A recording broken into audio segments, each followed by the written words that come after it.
Good afternoon, everyone, and welcome to Prenton Park, where it's Tranmere Rovers against Salford City in Sky Bet League 2 on this mild February afternoon over on the Wirral. A historically tricky fixture for Salford. The Yemmings haven't beaten Tranmere in 5 attempts in the league, including a 1-0 defeat in the reverse. And Neil Wood's side are also on the verge of an often elusive third consecutive league win.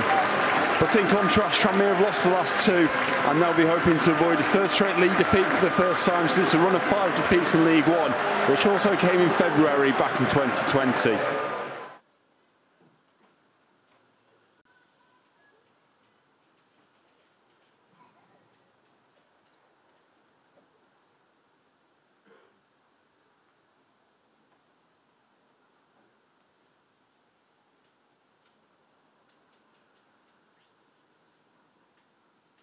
Was expected to be one of the top teams in the division.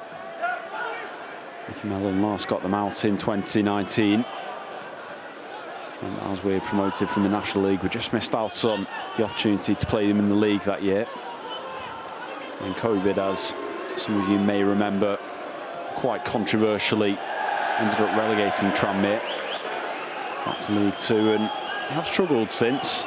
They reached the playoffs in the behind closed doors season. They lost in the semi-finals to Morecambe. And last year, he's not quite a way off it.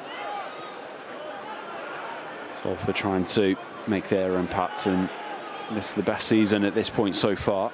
As Watson finds Torre on the left, the low cross comes in and turned behind by Dacres Cogley. Elliot Watt, joint most assists in League 2. Guides the ball into Watson at the top of the box, takes touch control and fires one on the half volley. Wasn't a bad effort, but just goes wide from the former Tranmere man.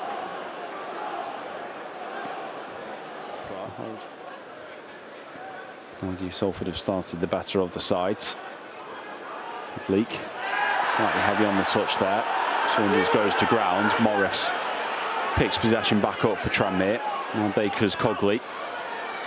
Moving a long way in field with possession and shifts it on to Bristow on the left-hand side. One more out to Josh Hawkes. Now bearing down on the area, takes the shot on. And it was dipping, but just wide of Alex Cairns' left-hand post. And out behind for a goal kick. Wasn't a bad effort. And they kept playing on. Now Watt playing it through for McLeany, cut out by Dacres Cogley. Leak heads away. Now McLaughlin on halfway. Picks out Galbraith with a nicely weighted pass. Asking a lot of Watson with the pass out wide, Galbraith, but Watson had the answers. Back in field for Watt. Now the switch over to Torre. Nice first touch. Up against Morris, looking to get past, and he has done so. Now for the cross, in it comes. Aimed to the top of the 6-yard box, headed as far as Watt. On his right, belts it. And deflected wide for a corner. Tranmere quicker to get out this time. And to the Cadmean boy. Finds Dacres Cogley, the cross in. Aimed to the back post. Vassell heads away. And Barry barged into by Bristow. Kept alive by Hemmings into Morris, but Torre read the danger, came across and cleared the ball away.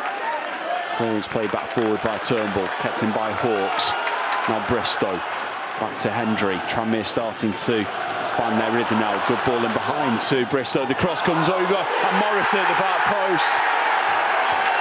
Just gets in front of Torre to slide in and stick the ball beyond Alex Cairns. Makes it Tranmere Rovers 1, Salford City 0. And the third season in a row now that Kieran Morris scores against Salford City. He's a player that the Yemmings just can't contain. Thijs Hult. Actually signed from non-league for Tranmere.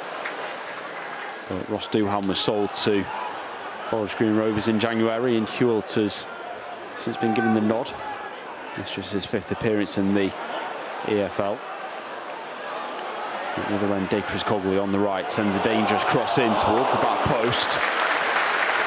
Turned over by McLaughlin. The corner for Tranmere.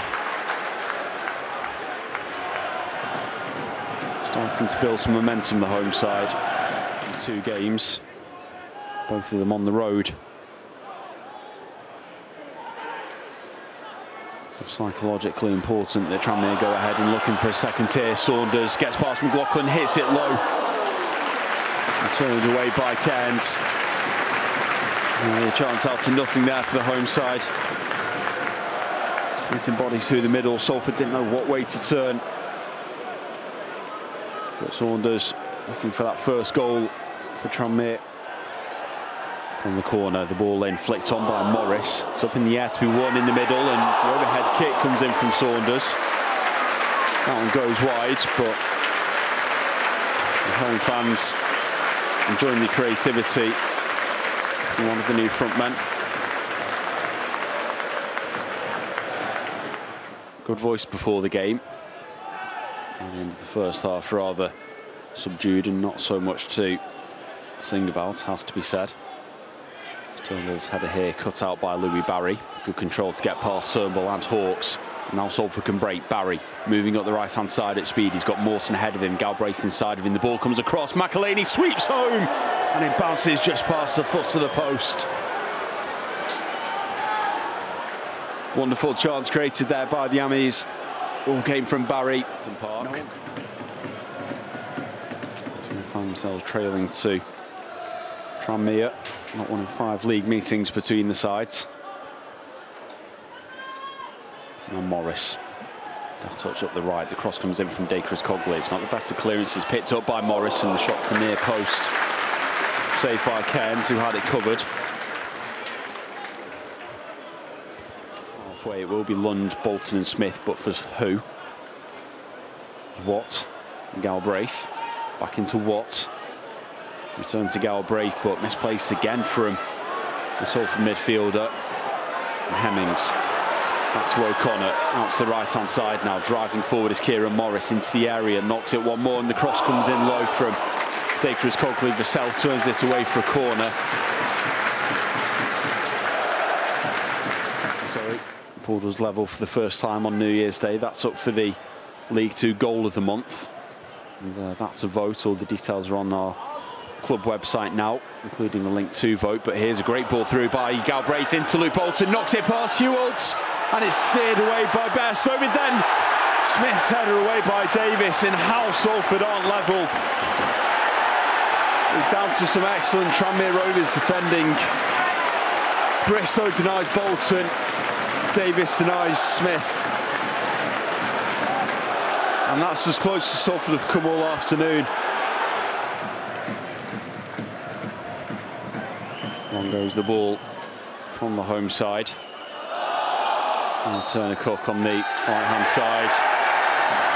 And there's the full-time whistle. And another game in 2023 on the road for Salford without victory. The winds have certainly changed in terms of home and away form this year. Salford leave empty-handed. Again, narrowly so. But again, they'll look back at chances. Could and should have been treated